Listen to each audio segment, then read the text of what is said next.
Hello, my dear Jyeshtha Nakshatra people. I am very excited to do your reading today. So, just in case you guys didn't know, a little bit of an introduction.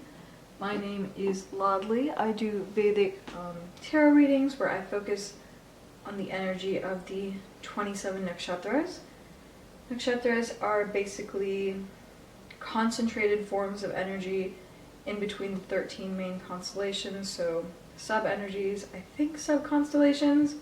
Don't quote me on that just yet, I'm still learning. But yeah, so Jyeshtha is the energy of specifically 16 degrees and 40 seconds of Scorpio to 30 degrees and 40 seconds Scorpio, so from basically the middle to the end of the sign. Again, just check the degree of the moon in your birth chart to figure out if this is your nakshatra. You can apply this to other Jyeshtha placements you have in your chart. Maybe this reading specifically for your moon sign would not resonate. Maybe other nakshatras would resonate. Maybe your sun, Jupiter, Venus is more powerful in your chart. But basically in Vedic, moon is given the most weight. So that's why I'd like to focus on the moon energy. So I recommend watching for that. But of course you can cross-watch. So I do have your reading prepared here today. A lot of interesting energy. I have to say, I think this is my favorite expression of Scorpio because Jyeshtha is ruled by Mercury, and I love mercurial energy. Very fun, very playful. Okay, well, let me put it this way.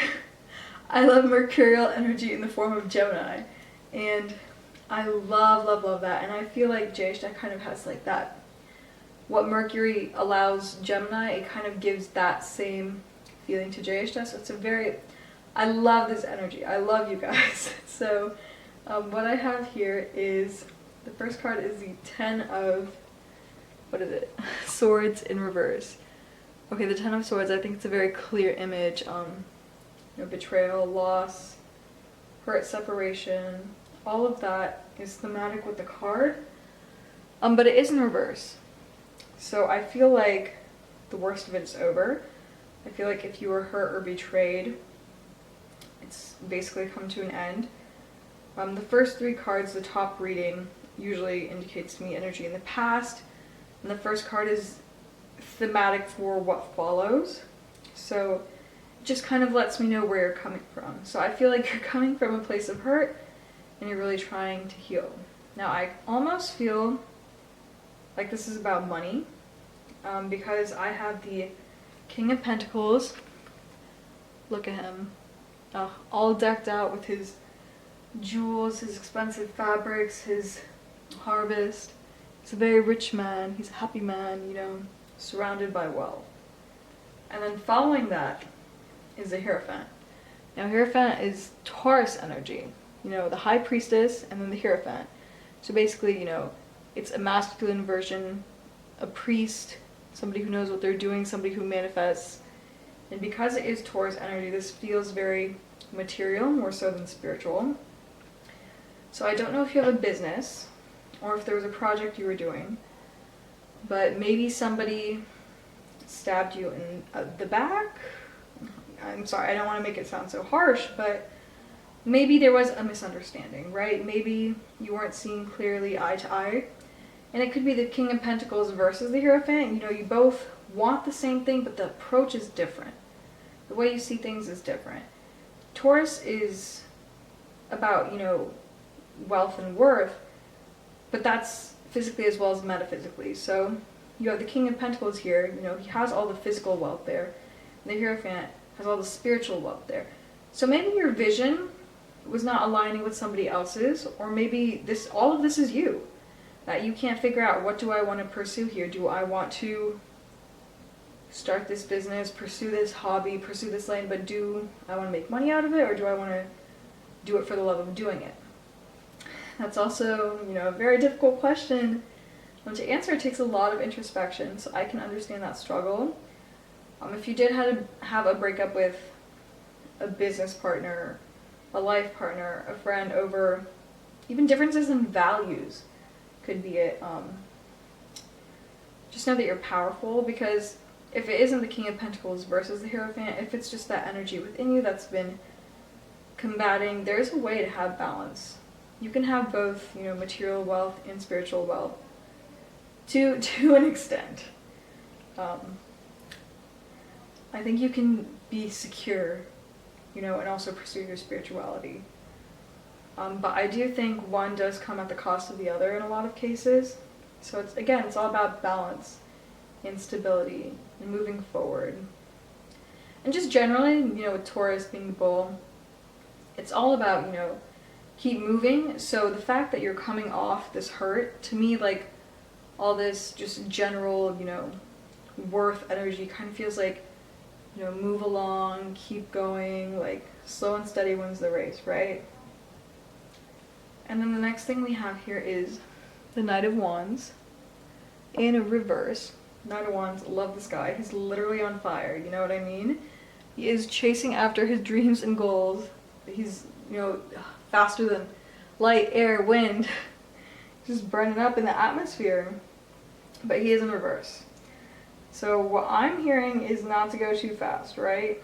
Don't go too fast, don't go too hard. I don't know if this heartbreak or this disappointment is compelling you to want to do more and push harder and be like, you know, I have to prove myself, you know, this went wrong, I have to make it work, Rushing forward is not the solution. I think every time you come off a disappointment, you have to sit there and reassess, right?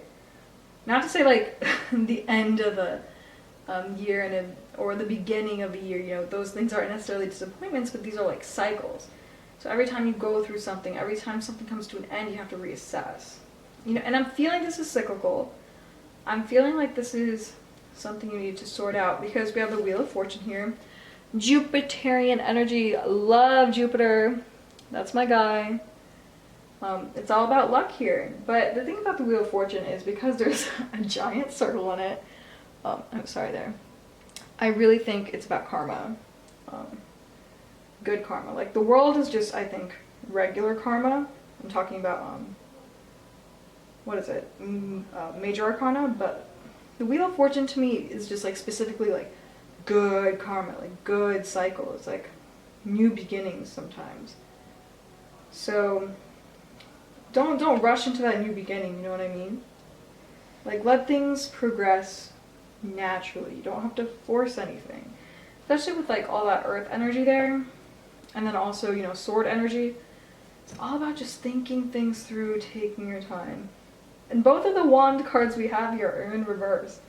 So, you know, stifle your passions just a little bit if you can, for the sake of your growth. Because the next thing we have here is the Ten of Wands in reverse. Look at this guy, barely holding it together, right? Barely holding it together. You know what it means when you're barely holding it together? It means you need to let go. Just let the chips or the wands fall where they may. It's okay to, you know, let things fall apart sometimes. Ooh! Sorry, let things fall apart sometimes. I'm coming off the new moon that's happening on the 25th. Is it new or is it full? Anyways, there's something going on with the moon on the 25th. That's really pivotal. 2020 is supposed to be quite the year astrologically, right? So I think whatever you're holding onto, you cannot take this into the new year. And, you know, with the Ten of Wands and the Ten of Swords, when they come together in a reading for me, immediately my mind goes to whatever that hurt was, let it go. Let it go and let it go now. You cannot be taking that energy with you into the new year. You know what they say, right? Like, right foot forward whenever you know, enter a new establishment, a new house, you know, freaking marriage, right foot forward. So, you know, do it with the best of intentions, right? Do it with the best of energy. Because energy is good. You have luck on your side. Just, again, everything that's coming to me recently has been like, take your time, you know, like, don't rush anything, don't force anything, don't make any sudden decisions, because this is a time of a lot of change. You need to think things through. You need to do everything with information. Make wise decisions, right? Let's get some clarification. Okay, what type of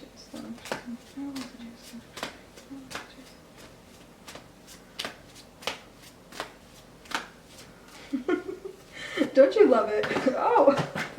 I was about to say, don't you love it when you keep pulling cards and they don't come? And then as soon as I was about to say that, 10 million cards flew out at once. Not 10 million, but you know what I mean. 5. That's quite a lot for clarifiers. Usually I'm only able to get about 3 before they give up on me. Alright. My darling, my dear, Pentacles yet again. This time we have the Queen of Pentacles in reverse. So, the feminine, the masculine, money, money, money, worth, worth, worth, that slow earth building energy is here. It's in reverse, however. So, I feel like on its own this would be, you know, not to build, to slow down, to rest, to reassess, you know, save your money, your time, your energy. But the fact that it's followed by the 6 of Wands, what I'm feeling there is like, there's not too much work you need to do to achieve what you want, right? So you don't need to constantly be worrying about, am I doing enough? Do I have enough?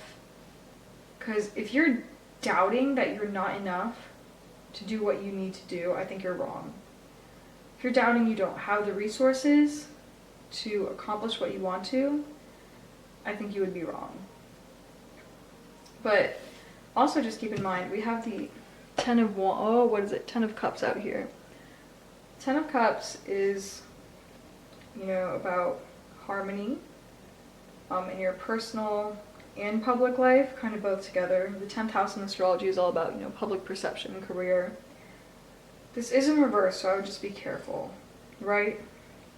Don't announce anything or name any opportunities. Don't count your chickens before they hatch. Just be careful. Take your wins in silence right now, because you really don't know what's going to happen. Because literally we have the 6 of Cups, right? And guess what we have right after that? We have the 7 of Cups. So I feel like you're going to have a lot of opportunities here.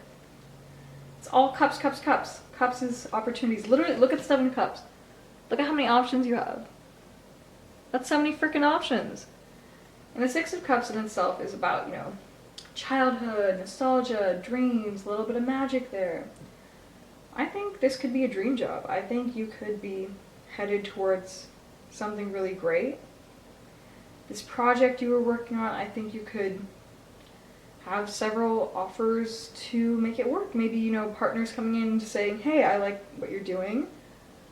Can I co-author? Can I co-chair? I don't know what it is you're doing, but somebody might come with the offer like, hey, can I work on this with you? It seems really great. And that might open up whatever you're doing to more opportunities. So I would maybe look out for partnership, especially in the work kind of field. It could be a love thing, you know, the 7th house being the house of relationships and all, but in relationships that encompasses like business relationships, romantic relationships, interpersonal relationships that are like one-on-one, right? But the meaningful, like the big ones. You know, 3rd house is what? Siblings, childhood friends. And then 5th house is, I think, your children and also friends? I'm not sure. There's a lot of houses about friends, because 11th house is also friends, right? So many things. But, again, relationships in general, partnerships in general, opportunities in general. I think you're good. It's just, don't say too much, don't do too much, right? You know how somebody has to stop you, like, you're doing entirely too much, like, calm down. You know, I wish I could sugarcoat it. I'm trying to be, like, really nice and sweet here, but calm down a little bit, you know, it's coming for you, it's good. Don't worry too much. I know it sucks coming off of something shitty, but it looks like moving forward stuff will be good. So I don't think you need to worry, okay? Alright, I will see y'all next